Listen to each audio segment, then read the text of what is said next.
Okay, so up next we have another panel.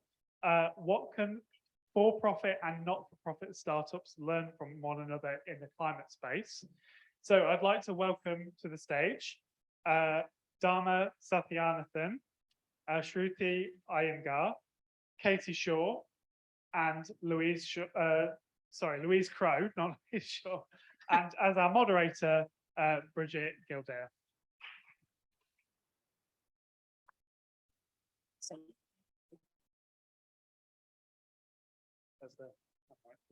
Thanks, Dave. I think so. Can you hear me? Yeah. I always feel like it should be some kind of rat pack. Do you lean? Do you sit? I'm not really sure how you deal with these things. Yeah, exactly. In a dress, that probably not. Hello, everyone. How's everyone feeling? Good? Yes? Good day so far? Fabulous. Fantastic. Hands up if you feel like you've learned something today that you're going to use the minute you go back into the office tomorrow. Fabulous. I'm not noting who doesn't raise their hand, by the way. This is not that kind of thing. And just for our panel, if we could do hands up if you are working in a for-profit enterprise. Okay, fantastic. And hands up, and I can see you guys in the back, by the way, so I'm expecting you to participate. Thank you. And hands up if you are part of a non-profit. Interesting, great. And hands up if you're anything in between / neither. Ish. Okay, we'll find out during the process of this panel. Fantastic. So my name is Bridget Gildea, and I'm a mentor for Subak. Huge plug for being a mentor for Subak, actually, if you have some mentorship you would like to provide. And you can ask Julian. Where's Julian? There he is. Fantastic. You can ask my mentee how fantastic I am or not later on. So I'm going to ask us to introduce ourselves and probably about 30 seconds if we can manage it and share the mics. If you want to start with Shruti.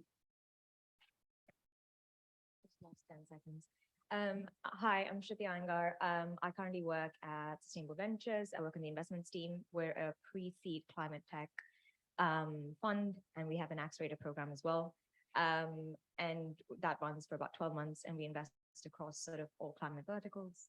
I manage our portfolio there, so we've got 35 companies, and I run the accelerator program and invest when I have some time. In my past life, I used to work in impact consulting, did a lot of social innovation consulting, so work with a lot of nonprofits, social enterprises, foundations, and so it's really nice that, you know, this is quite serendipitous because I get to marry my past experience with my current work.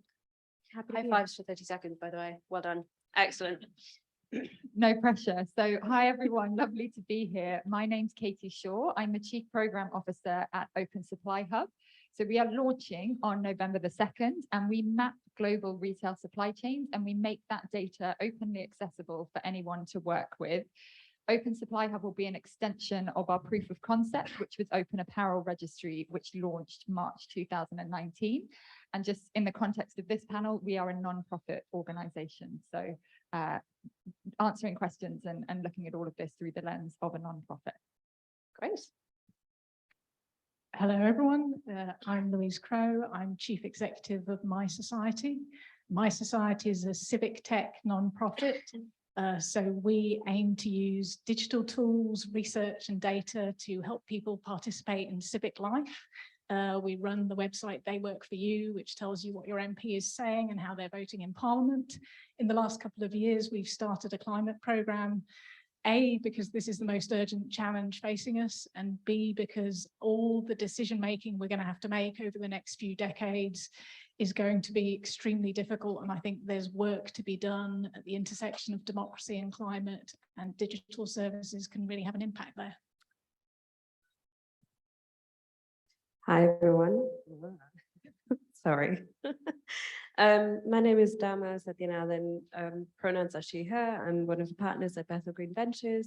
Clearly don't know how to use a mic anymore because in-person events are coming back, and it's really exciting to be here. I work for a fund that has quite a large proportion of companies that are contributing to maintaining a sustainable planet. It includes companies like Fairphone, Piglo, and quite a lot of consumer products as well that are helping individuals actually manage their carbon footprints as well. But I also sit on a steering committee for a organization that is called Venture ESG. So at the intersection of actually looking into the E of ESG, which is quite prominent, and stewarding better practices amongst funds and LPs, as well as the limited partners, the ones that actually fund a lot of the venture capitalists in the space as well. My previous life was in the non-profit sector, so working a lot on disaster risk reduction, particularly in low-income countries as well. So really happy to actually be on a panel that shares both perspectives, and keen to, hear your questions later. Fantastic. Thanks so much, everyone. I've just learned tons that we didn't know before, so this is really fun. So just thinking about it from, starting at the very beginning. So say I have an idea that I think is amazing that's going to help us fix climate and avoid climate breakdown. How do I make the decision about whether or not to make that into a non-profit or a for-profit enterprise? And what's the kind of pros and cons that you've experienced? So I can kick off on that. So we came up with the idea and received a pot of funding for the original organization, Open Apparel Registry. And you have this great idea, you have people that are bought into this vision, and then you have to think through what's the organization around that idea that I'm going to build. And so we did a huge piece of research thinking about what was the best governance structure to suit the mission that we were embarking on. And we, as I said, we started off in the apparel sector, mapping that sector and making that data openly available. And we effectively run a crowdsourcing model where organizations contribute data about their supply chains to us. We then standardize and make that data openly available for people to work with. So it was absolutely essential that we were trusted, because we have to be as useful and as trusted by major global brands and retailers as we are by tiny civil society organizations operating on the ground in production markets all over the world. We have to be trusted by certification schemes, by the big multi-stakeholder initiatives, and by factory groups themselves. And so for us, a really core part of establishing that trust, positioning ourselves as a neutral entity in the space that existed as a public good, was to establish ourselves as a non-profit organization. Because if we'd gone to market as a for-profit organization seeking to make money from this data that we were gathering, people wouldn't have trusted us to share their data with us. Civil society wouldn't have any data to work with, and we couldn't create the change that we believe we need to see, and for which we can be part of that solution. So we come at this very much from a trust and neutral positioning perspective, and then we've worked from there to establish a mixed funding model for us as a non-profit organization. I can jump in there with another different story of coming to a non-profit model. So when we started our climate program, the first service we built was a Climate Action Plan Explorer. And this was based on noticing that local authorities across the UK had declared a climate emergency in 2019, 2020. And we're in the process of developing policies and plans that are really going to have a huge impact over the next decade. And there was value in lots of different stakeholders being able to access those plans. So we wanted to collect these plans in a database, fairly simple technically, run a search function over them. And we thought that would enable other local authorities to learn from each other, companies to decide what the framework that they were operating in could be, so where they could form a business, individuals, campaign groups, all kinds of stakeholders, but none of whom would have enough of a reason to build this service to actually do it themselves. So it's the kind of distributed benefit, concentrated value. It felt like there wasn't an obvious for-profit business model there, but there was value in creating data infrastructure that then kind of gives a playing field that allows a lot of other people to make emissions reductions. So that was kind of the reason we came to a non-profit model, slightly different journey, but kind of related in some ways.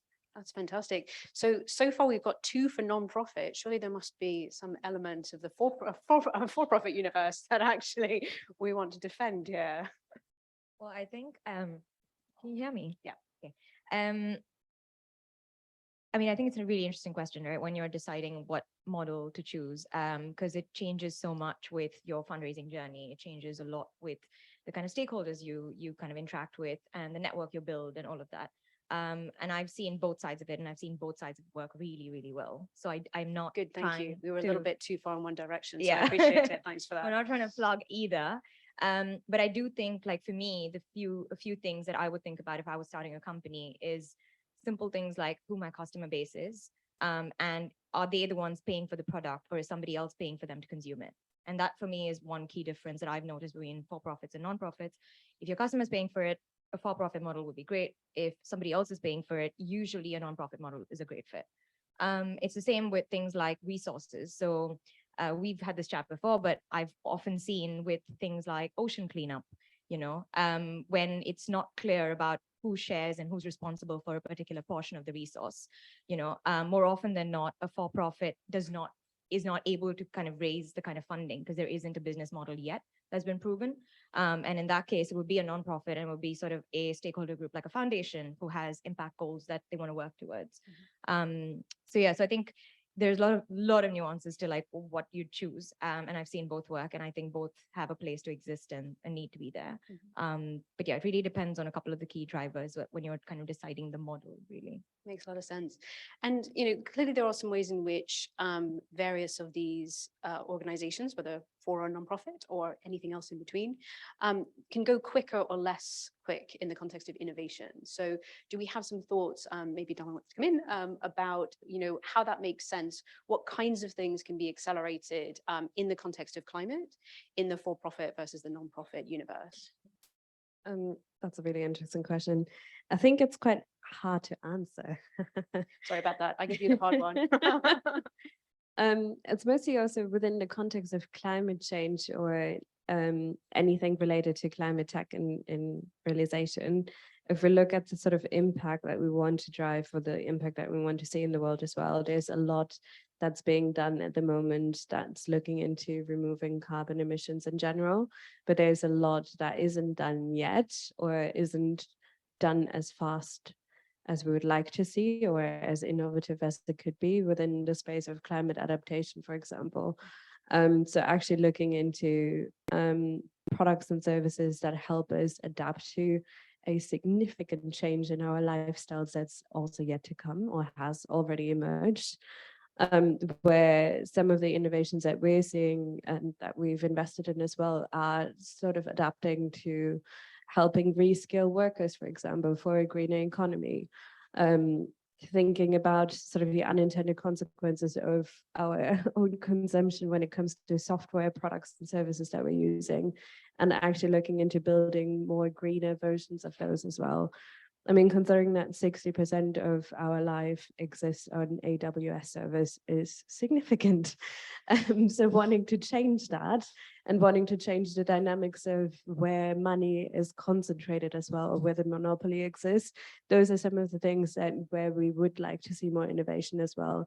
And where I feel like there's a lot more incentive in the for-profit space from startups and from founders who want to build businesses in these spaces as well, because it's sort of the long-term game and less sort of material risk at the moment, or there's less urgency to address those. Whereas when it comes to, for example, mitigating further floods happening in Pakistan or in other countries where there is a high probability of more disasters to happen, that's where organizations that work, for example, within the Disaster Emergencies Committee are actually well placed to deliver frontline services. And that's where non-profit models make a lot of sense, because there's an urgency to actually drive a donation appeal and receive quite a large sum of money to help people in need. Those are two really simple examples, but to your previous question as well, I think if there are founders in the room who are thinking about it, oh, how do I want to set up my organization? And how do I want to protect my mission, especially because you don't want mission drift as you scale? There's some really, really helpful guardrails for both options. And I say both options, there are 100 options really available. But if you want to bring Skipping ahead to the next question, we're going to come on to that. Oh yeah, go on.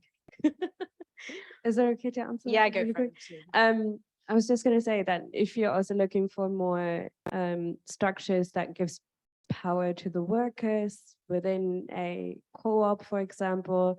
There are different ways that actually co-ops can raise money from VCs because it is a company limited by shares, and there are tax reliefs that people can apply for. So there are different ways to actually think about structures that do one or the other as well, that is not mutually exclusive to just go for venture funding if you are a company limited by shares with absolutely no guardrail in your mission, but there are ways to sort of think about how to build responsible businesses as well. I don't think that was Microsoft's reaction to the concept of a co-op business. Just to clarify that, it's not a kind of theatrical device. Any other thoughts about that? Thank you so much. That was such a great answer. Any responsive thoughts from the rest of the panel? I was just going to say, well, there's Yeah. interesting water systems. I was just going to say on the concept of like what helps a non-profit scale faster or a for-profit scale faster, right? What are the circumstances? I think one of the things I have noticed for the non-profit side of things is often when one of your key USPs is increasing affordability and accessibility. In such a case, I just find that because your sort of segment and your geography and your market that you're playing in is so hard to reach. So once you've got the platform set up, once you've got the networks in there, and I'm talking about places like, I don't know, if you're taking rice husk out of a field in Indonesia and converting it into power, or converting, leftover fruits into dried snacks, and, because your dad's a farmer and you want to help him. So when you're talking about like networks and communities, and when that is really strong in an area that you know really well, then usually a nonprofit has always worked kind of better as compared to a for-profit, kind of figuring out the unit economics of that and then figuring out the customer acquisition. So I think that's where I've seen success more. Makes a lot of sense. Yeah. So let's talk a little bit about stakeholders, because that's kind of emerging this conversation. So, thinking about how we kind of bridge these ostensible gaps between for-profit and non-profit. We've talked about some of the drivers, but it'd be really interesting to hear about times that you've collaborated, beyond these silos, and potentially what other stakeholders and what other support that we all need to do this kind of collective action work, essentially, on climate change, because that's what it's going to take. So both, a time that you've done that, and also what else we might need to support more of that. I can kick off on that because we're looking to do this at the moment, which is not quite what you asked, but maybe I can squeeze it in. So we've just been building a series of digital prototypes around services that we think could accelerate action. And one of those is around a collective action model. So we understand retrofit is a big challenge in the UK. It's a big challenge individually. You don't really know how it's going to work. You don't know how to get started. You're going to have someone into your home. It's all a bit scary. We think there's a role for digital services in enabling street level or local level collaboration. So you commit with your neighbors, say, I'll do this. If some other people on my street will do it too, we'll get a thermal imaging camera and we'll be off on our kind of retrofit journey. As a non-profit, this is an idea we would love somebody to steal from us if it works. We build digital solutions. We're not in the retrofit business. That's kind of a place where we can be generous about impact and say the best outcome for us here is we demonstrate that this works, the digital part works, somebody else comes along and builds a business, multiple businesses, and you get to see the change that you want to see in the world, but we don't have to be the organization making it happen. So if anyone has a commercial model around retrofit and they want to work with us, I feel like there might be some people here, so come and find us afterwards. It feels like something that is a natural fit for the Nesta's visitor heat pump thing too, right? So where's the other kind of for-profit piece of that? I don't know how they're partnering, but that's like a big version of, if you can see it, you can touch it, you're more likely to do it. So what's the kind of private sector support of that? I think one of the principles can be same goals, different skill sets, different approaches, and can you fit your organizations together to make something that you couldn't do individually? I can speak a little bit both to our experience as an organization that is stewarding data on behalf of a whole range of different organizations, and in turn the collaboration that enables between non-profit and for-profit organizations. But then also, as I think about our funding model and the way that we're cooperating both with philanthropic funders and for-profit organizations. So as I said, we gather and make available data about global retail supply chains. And that can be deployed in both an operational context, but also in a human rights and environmental, and we're here to talk about climate tech today, and it can be used to that end as well. And I think that's one of the things that I find fascinating about my day job. I'm really fortunate that I get to think about how to work with data both through a business operational perspective. So organizations need to have a clear understanding of their supply chains, and it might stun some people in this room to discover that lots of major global organizations don't have a clear understanding, Surely even not. at as basic a level as name and address information. So we have this That's kind of my really editorializing, by the way. we have this sort of deceptively simple mandate, which is to map global retail supply chains. And the basic data points that we need to create an entity in our database is name and address. And people kind of go, well, is that radical? But actually systematizing it, making it openly available. I've got someone who works deep in data to my left who I'm getting. Yeah. And this is the thing. So, for-profit organizations can then work with that data to make efficiencies in their supply chains. But we've got really powerful stories of impact of how civil society then works together with those for-profit organizations using that data. So Business and Human Rights Resource Center receives an alert through their systems that there have been human rights abuses in a factory. They can look up that factory on Open Supply Hub, they can see the brands that are sourcing from that factory, and they can work collaboratively with those brands to remediate on behalf of those workers. So we've got this kind of data is the core, enabling that collaboration between the for-profit organizations and the non-profit organizations. And so by extension, we sort of take that up one level, and as an organization, yes, we're a non-profit, but we do work with funders both in the sort of philanthropic and government space, but also we have started to take corporate funding, which some people raised eyebrows at. But actually, we know that if we're going to make this open data approach scale, it has to be appealing to those big brands and retailers, and there has to be an efficiency benefit and efficiency gains to those for-profit organizations. So that in turn, I am going to bang this drum, civil society then has data that they can work with to create that change. And ultimately, people don't want human rights abuses or negative climate impacts in their supply chain. So if we can bring those organizations together through our positioning as a neutral entity, then that can only create positive outcomes for everyone. Fantastic.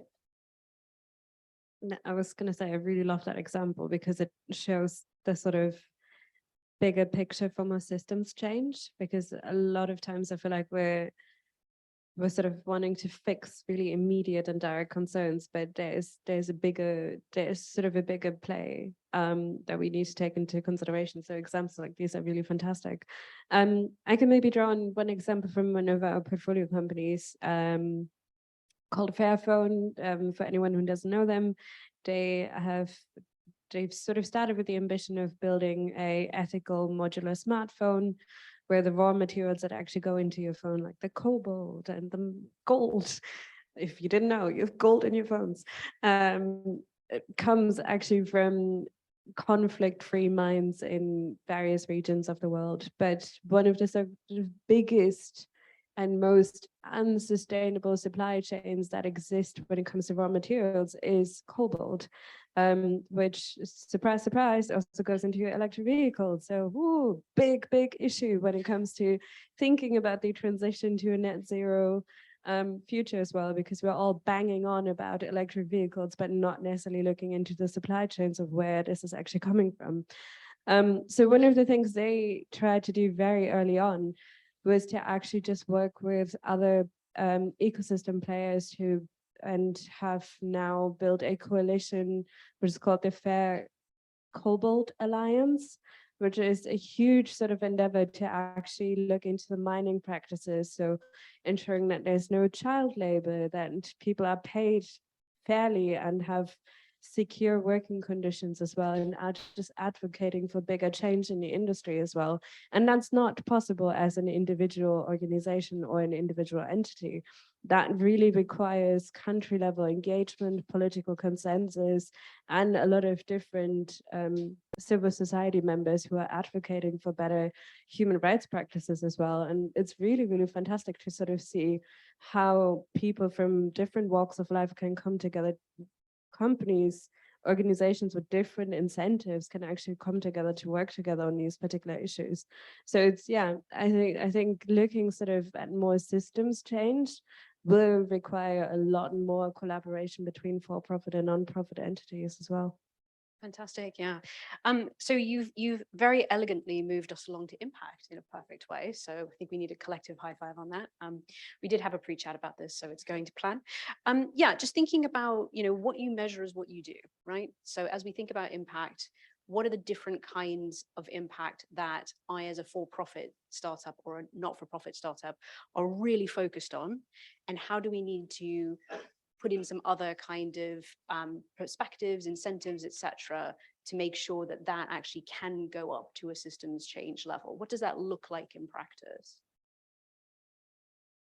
Easy is what it looks like in practice. But okay, I'll just think on the spot. Well, I think it's a really big question, and my answer is going to be a very small portion of answering the entire question. I think the way we look at impact at Sustainable Ventures, and then sort of, in the work that I've done prior to that as well. So been sort of in impact measurement for about 5 or 6 years, and I've seen it evolve, from being something that everyone wants to do, everyone finds really difficult to do and only wants to do at the end of the journey. And then today, where people are talking about it, but to the extent where there's so much greenwashing and there is so much impact washing that, every deck we see, there is a slide with 17 SDGs. And I'm like, you cannot possibly be impacting 17 SDGs on day one. Or you would have heard about them already. Yeah, or I would have Yeah. heard about you already. No, but I think it comes down to really the basics, which is, why do you exist? What is the problem you're trying to solve? And how effective is your solution in solving that problem? So I think that's where we begin our journey with crafting an impact thesis with each of our portfolio companies. So when they're in our accelerator program, just to kind of make it more practical, right, and applicable for everyone here. So when they're in the program, they're usually sort of, with their first investor, they've come in, they've got their sort of first round of funding done. They're with us for 12 months, and we craft that impact thesis. So we start off with a simple theory of change, understand your inputs, your activities, your outputs, your outcomes. And I think that's where the biggest sort of revelations are, because when companies are set up for profit or not for profit, all their KPIs and impact metrics are often output level. And when you ask them, but why are you actually doing this? What does, delivering one more off-grid solar smart meter lead to? Then that's when they think, okay, that's not how I can, that's not how I measure my impact. I've got to go one level further to measure outcome. So I think just if you can get yourself to start measuring outcome from day one, and the thing that we hear a lot from our kind of early stage companies is, it's too much effort, it's too tedious, I don't have the money. And there's one more, I don't have the data yet, I'm not selling, so why should I measure it? And I think for us, it's, if you don't know what data to collect, you go in, you run a pilot, you come out, you don't have the data for what are you going to measure, right? What are you going to contribute to? So I think it's setting up a data framework where you say, okay, these are the sort of 6 key or 10 key impact metrics that are sort of my success metrics. I know that if I am contributing to it, I'm making a change and it works towards my mission. And then what's the data I need in the first 2-3 years? And then what are maybe the 4 SDGs I directly contribute to? And read the sub targets, please. Like, I think people just slap on 13 as climate action, climate justice. There are sub targets to it, which are actually more applicable to nonprofit than for profit. So yeah, that's kind of my. I love it. If someone's live tweeting this, can you do a hashtag of please read the subtopics? Because I think that personally would make my life a lot easier, / potentially take a lot of work away from me. So I don't know why I'm suggesting that, but yeah, absolutely fantastic. Yeah, I know. Yeah. Anyone else have a, you wanna Yeah, I might talk about it from the grant recipient perspective who has to report on impact. And there's a couple of different ways that I'm going to answer this question. So thanks for giving me that thinking time. But one of the things actually bouncing off what you said was we have a long-standing philanthropic funder, and we are in the midst of our latest grant cycle with them. And it's a 5-year grant cycle. And one of the conditions at the start of that cycle was that we would be I'm going to use the word subject to, that makes it sound really gruesome. It's not. We're in a real-time evaluation process over the course of that 5-year grant. And to your point, that was about setting up and agreeing what impact measurement would look like at the start of that funding cycle, but reporting on it real time, sharing learnings with us about what we could do better in real time, so that we didn't get to the end of 5 years and go, oh, well, if you'd shared that learning with us in year 2, we could have changed our approach and done things differently. And so initially you get, you're informed, we're going to work with evaluation consultants, you're going to be evaluated in real time, and you think, oh my days. But actually, if you set it up in the right way, and look, it's not a perfect process by any stretch of the imagination. And some of the metrics we know aren't perfect, but we have a baseline and we can evolve those over time. And it helps us improve our impact, and that's ultimately why our team gets up in the morning. It is to create change in supply chains, and so that's been a really important part of our approach. The second piece is that my background is in communications and stakeholder engagement, and the subtext there is I love stories, and we're really fortunate. Something wonderful about open data, and I know we've got someone from the Open Data Institute in this room, is that it is this enormous community of people who believe in the power of data to create change. And so what it means is that when you're part of that community and then you interact with civil society, you've got loads of people who are so grateful that this open data set is there for them to work with, that they will tell you the stories that they have about how they've worked with your data. And so from our beta phase, we had these phenomenal stories that were being told to us. And I went, well, these are great. And we shared those stories, and it helps people understand, because some people land on our site and they're like, well, this is kind of cool. You've got some factories, you've got some IDs. That's nice.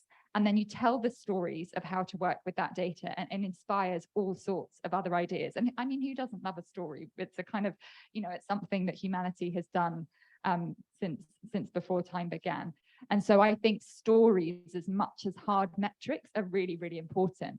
And I'm starting to feel like the imposter in the room, because I'm talking so much about human rights and not so much about sort of climate impacts. But let's be honest, climate change challenges are a human rights challenge as well. But something Christoph on the first panel today said, I thought was really interesting. And it was this point around, we're obsessed with carbon abatement metrics. And when I take a step back and think about the data that we're putting out into the universe as Open Supply Hub, and what role that has to play in tackling climate change, I am never going to be able to walk into a room and make a pitch where I say Open Supply Hub has reduced global carbon emissions by X gigatons. That's simply not how our platform works. Are we a crucial part of ensuring that there isn't going to be double counting of carbon reductions in the future? Are we a crucial part of giving climate scientists other data to couple their research with, to think about the impacts that climate change is going to have on production regions around the world, and the workers in those supply chains, and the wetlands that are located near those facilities? Absolutely. I just can't measure that in gigatons of production. So I think that's why we need to be much more creative. Sally was talking about, what do we need to think about from the biodiversity impact? And I think that's all part of the mix as we think about how to evolve analysis of impact and measurement. It's fantastic. So much of this is about framing the questions that we're actually trying to solve, and not assuming that we're all talking about the same questions at the same time. Just giving you a quick heads up that we are going to open for questions soon. So be thinking of your fantastic question you want to ask. For the purposes of this panel, a question is 1 to 2 phrases followed by a question mark. It is not a paragraph. So we will be taking questions of that kind just to help it move along. Just thinking about the thing that I cut you off about before, Dama, I'm so sorry, because it comes at this part of the narrative of this panel. So thinking about the fact that we've talked about for-profit versus non-profit. Obviously, that's a conceit that we've created. There are many mechanisms and many ways of blending these things, and increasingly more as we go forwards, as we try to solve some of these wicked and complex problems. So really interested in all of your experience, a time that you've seen that blending in a good way, and potentially some of the barriers to doing that better, that we could all collectively action away in this room with the power that we have to do that, which is definitely real. I mean, become active within the Subak community would be my first one. Shameless plug here. I think there's some different ways to sort of think about access to capital for climate change, or for advancing towards a net zero future as well, because that's the sort of framework that we go by now,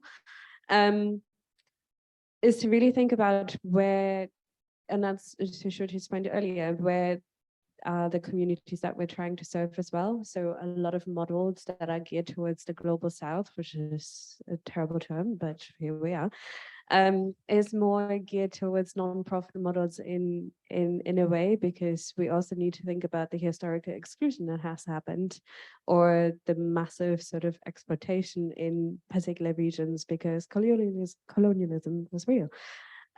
So I think in that sense, it's quite interesting to sort of think about philanthropic endeavors as well, but that sort of accept a full loss of capital.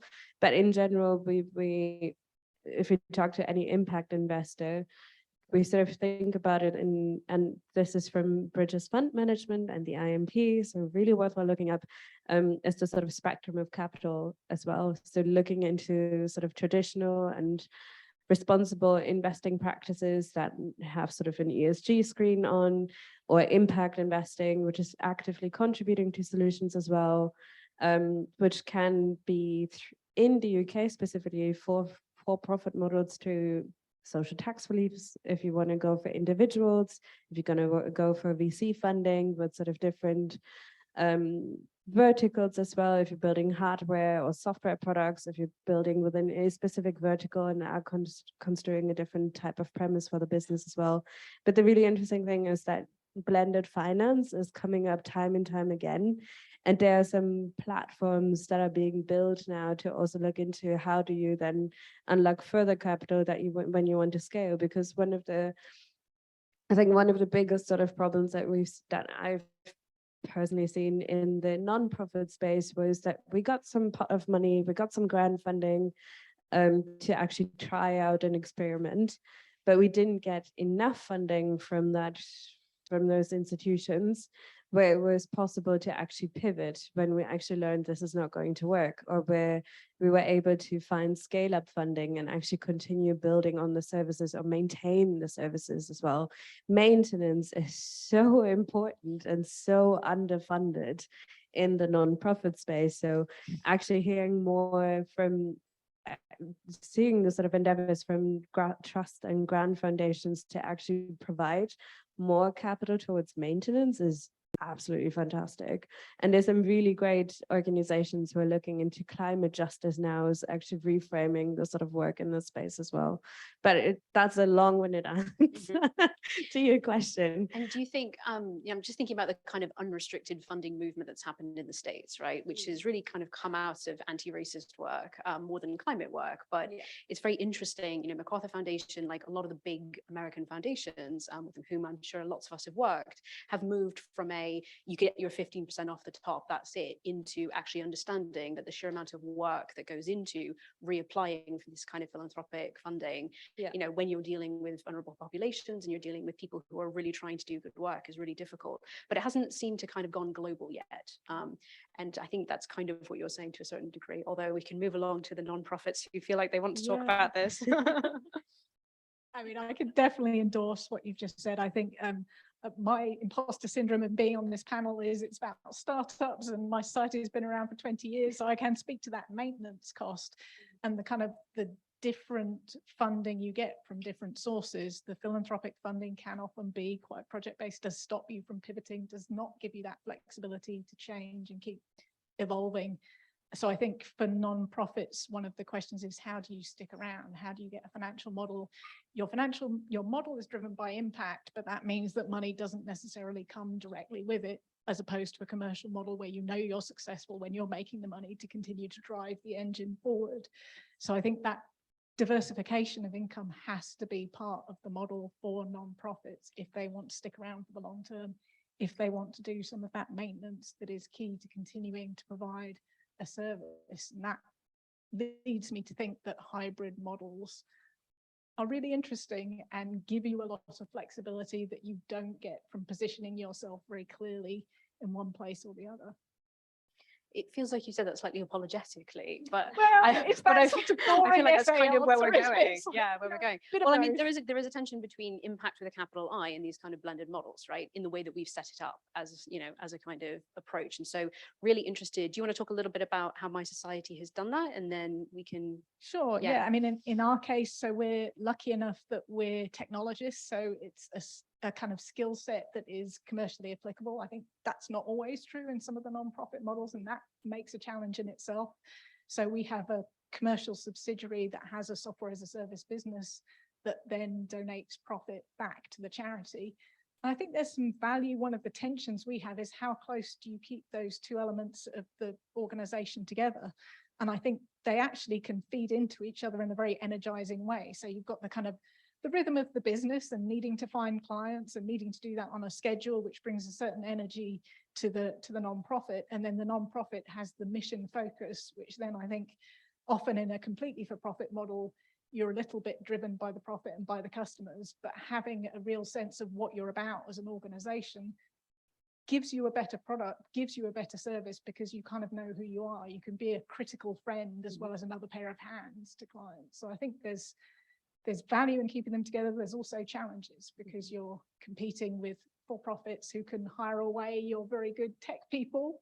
And that's just one of the kind of the tensions that you have to accept in doing that. For-profit sector, we can't afford tech. And so this is it. Tech is so expensive. And I was at the Bloomberg Climate Tech Summit last week, and I heard the most phenomenal and terrifying stat, which is that Google and Meta are going out and approaching tech talent, you know, people working in tech, and offering them 5 times their salaries. And so even at for-profit tech companies, this is a struggle. And then we're a tech platform that is a non-profit. It doesn't make our running costs any lower. We might be able to apply for, whisper at Katie, free AWS hosting, but you know, we still have enormous costs, and we're trying to attract the very best talent to, you know, to continue to maintain this platform that we've run. Where I get hope is that there are more and more people who aren't only attracted through their tech career to those high salaries, and so they want to come and work. I do believe, and I'm an eternal optimist, I think anyone that works in sustainability has to be, but they are driven. There is an increasing wave of people who are driven by wanting to create change. So, you know, recent members of our tech team include someone who had worked at Comcast for many years and didn't want to make voice activated remote controls anymore. So that to me is where maybe we can start to shift the power dynamics and turn the tide in the direction that people that come to a climate tech conference would hope to see it move in. And really interesting about intrinsic versus extrinsic motivation in that context, right? So what is it they say about, the quote is like, the triumph of hope over experience. I think that's about second marriages actually, but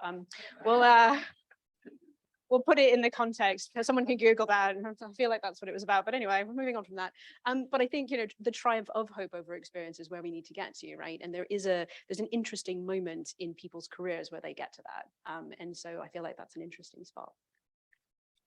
I was only going to pick up on the blended Second marriages. Let me get to the first. We'll talk after. I was going to pick up on the blended financial model bit.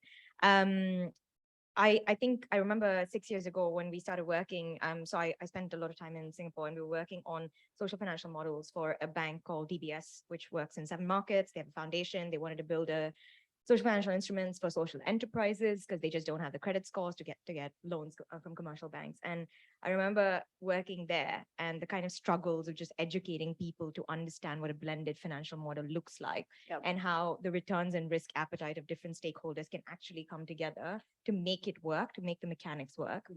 And then more recently, just before I joined SB, I spent about 6 months at the British Red Cross, and I worked with their global innovative finance team, and we were doing sort of refugee bonds and catastrophe bonds and pandemic bonds because the pandemic hit then. And it's so interesting because like the thought process has evolved, and that's where I guess I draw my hope from, because back in the day, the stakeholders that you needed to be on the table to work out a blended financial model just didn't see the benefit to themselves. Sure. And I think we've evolved to a point now where they've realized that they just cannot do it themselves.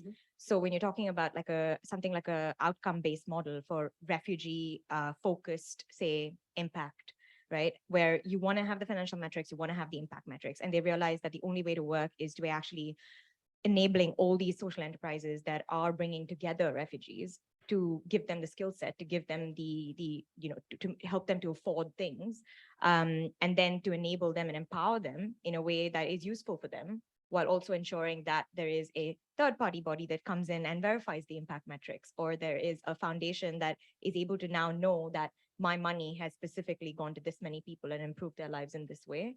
So yeah, so I think it is a lot of hope, and I agree. If you're in anything, any sort of impact space, I feel like you have to be quite hopeful, cautiously optimist, all the way to relentlessly optimist or eternally optimist.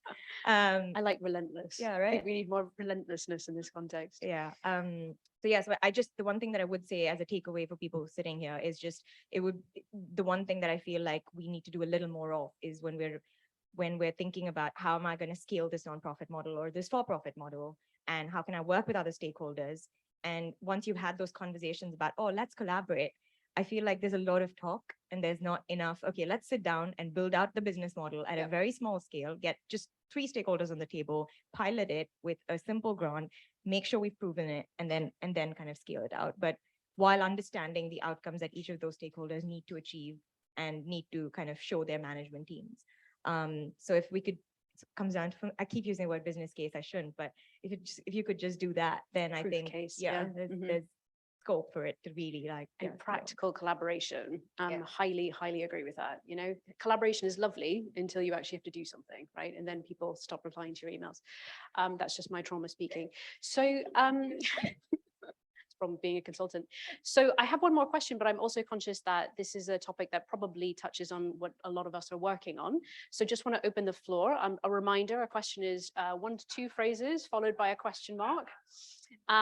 Great. And I would also like to encourage this fantastic, all the women, I don't even have to do this. I usually say, if women and people of minoritized genders would like to raise their hand, please do. And now you're putting your hand down again because that's terrible. I've said it. Anyway, yes, please speak. I think we've already done that work, actually. If I just messed it up, I have, haven't I? Anyway, yes, question. Hi, thank you so much. This is a really inspiring conversation between all of you and hearing all your different perspectives. Question, 2 lines. You're allowed to say that. You can do praise and then question. It's Brilliant. just, you know. So I'm on track. Yep. I'm on track. I'm just very curious, not plugging them. I'm not sponsoring them in any way, but quite curious what you think about B Corp's proposal for wedding commercial viability and impact in also the template that seemed quite elaborate of measuring this impact. Great, done. Who wants to take B Corps? Yep.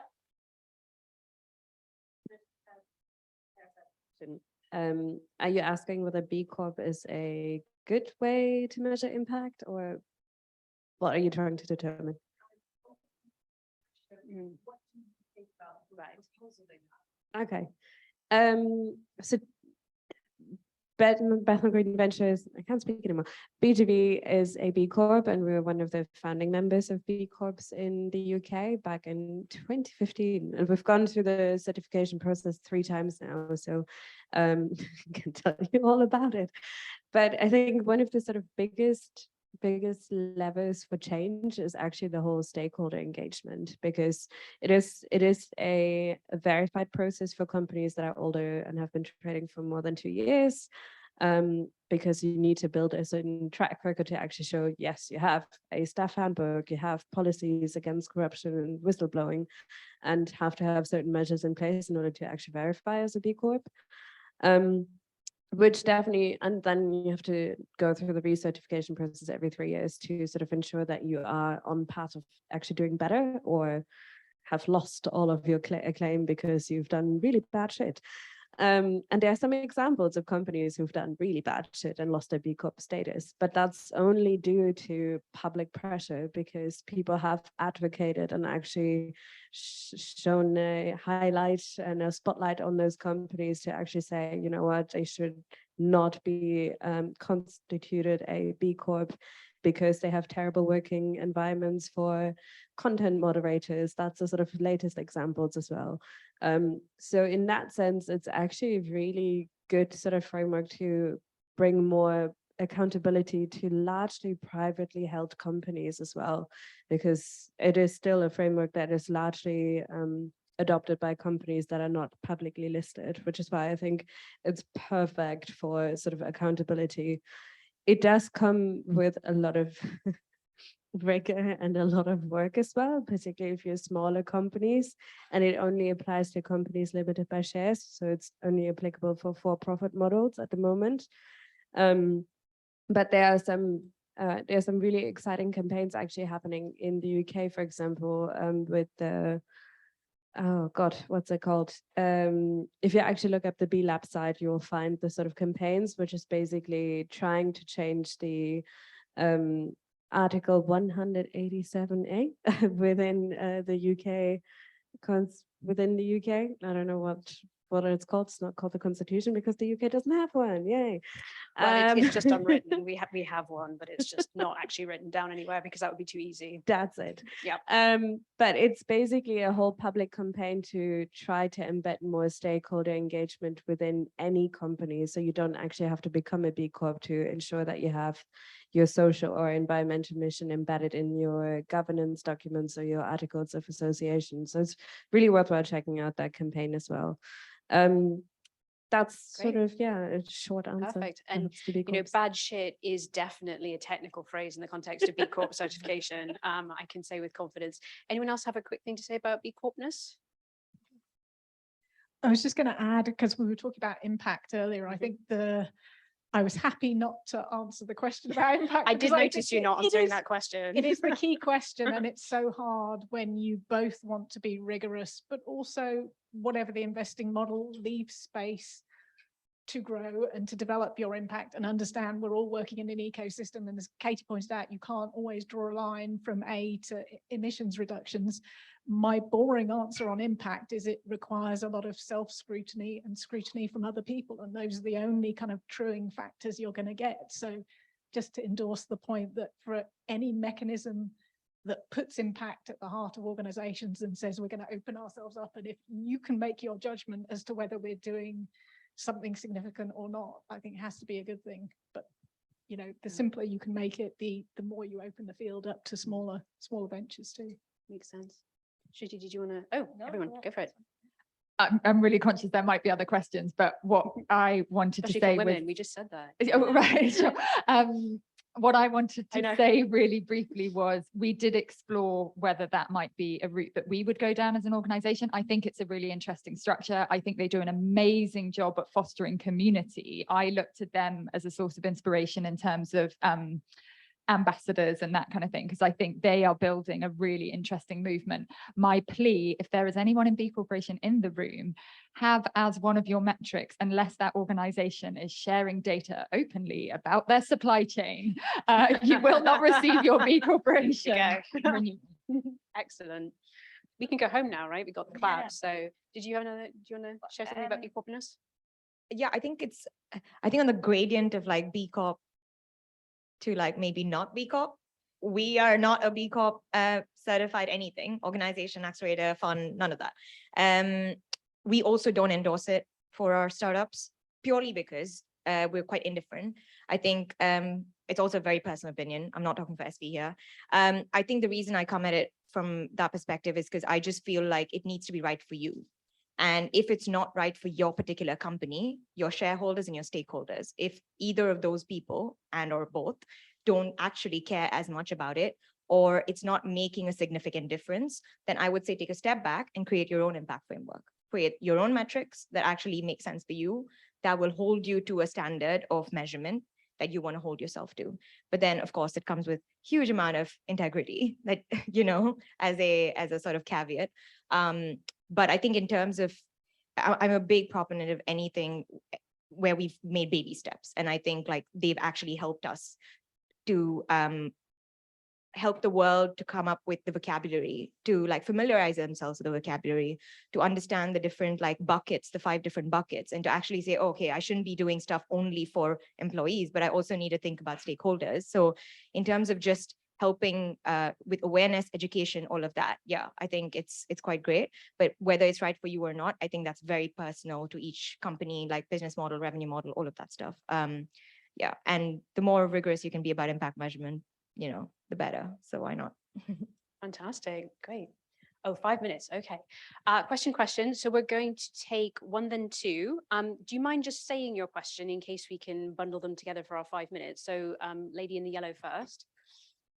Yeah, so the question I wanted to ask is kind of picking up on what Katie was saying about the talent problem around tech people being paid like crazy salaries, and then the difficulty that presents for, you know, both non-for-profits, but also the government as well, that needs to hire tech people for cybersecurity, all of these other aspects too, is, you know, how much have any of you come across models that enable people who are working for a for-profit organization to volunteer a segment of your time towards a governmental or not-for-profit, you know, organization? And how successful have you seen those models being? Because I think there's a really potential kind of interesting place there of having that basically funded by for-profits that want these people but want to retain them because they also are having, you know, talent issues, and there's all the impact side and excitement around that. Great. I'm going to remind you, a question is 1 to 2 phrases followed by a question mark, just in the interest of time. So 1 more question, please.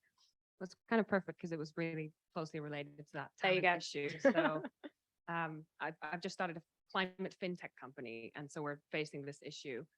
It seems like in the VC side, there's much more kind of acute recognition that talent is costly. Do you think that the not-for-profit fundraising or funder bodies are starting to recognize this as well?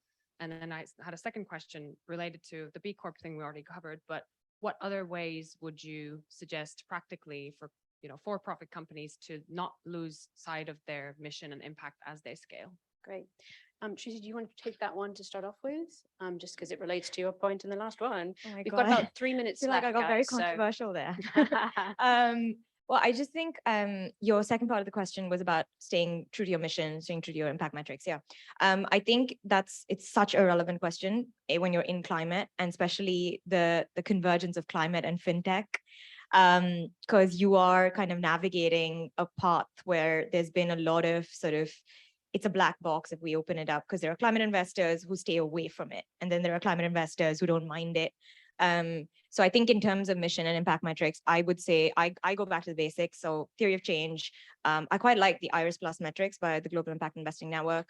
I often say it's the best we have right now in the sense of just being as comprehensive as it gets. I don't think it's perfect. There isn't a single impact measurement framework out there that's perfect. So you need to build one that's true for yourself. But I think they give a lot of inspiration for the metrics that are out there and how you can calculate them. So every one of their metrics has a calculation methodology to it. So pick and choose the ones that are relevant to you and the ones that you want to hold yourself kind of accountable to. And I guess the last thing would be building up from sort of newsletters all the way to impact reports. It's really nice when I receive an impact report when I receive an impact metric section from a pre-seed company that is 6 months old. And I'm like, yes, that means you're true to your, you're trying to at least build up that. So keeping your stakeholders updated about that as you go along. And then when you come to a point where there are different ways of communicating impact. And I think that helps you stay true to it as well, because you give yourself that kind of goal every year to say, I'll begin with case studies, I'll keep it simple. And then as I can collect more data, I'll get more granular with the data. Yeah, so just it's about how and I think the last thing is about having a really good advisory panel and having someone holding you accountable for the impact portion of your work at least, and not just focused on, customer acquisition and scale. Yeah. I think we've got about 1.5 minutes. Yes, fabulous. I'll try to answer both questions in a minute. Guardrails for avoiding mission drift, actually embedding your mission into the articles of association.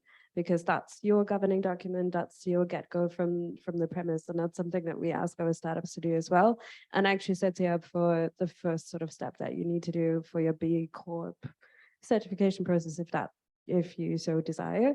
Tech talent, for nonprofits in particular, there are some really amazing programs like GitHub for nonprofits, who have an open data platform as well, where they're actually where they have volunteer days for some of the tech staff that works at GitHub, or now Microsoft, I believe.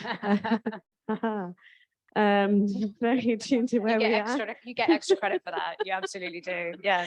But they have some really amazing programs where they're actually matching tech talent to nonprofit organizations as well. And I think one of the platforms is called OVO, but do not quote me on this. I will find out and send around for people to share afterwards. Otherwise, tech talent is a hugely difficult thing, but for anyone who is looking at sort of finding co-founders, for example, Y Combinator's co-founder matching platform is free to use, and there's heaps and huge amounts of people who are looking to actually use their tech skills to pair up with CEOs and for more people who have complex understanding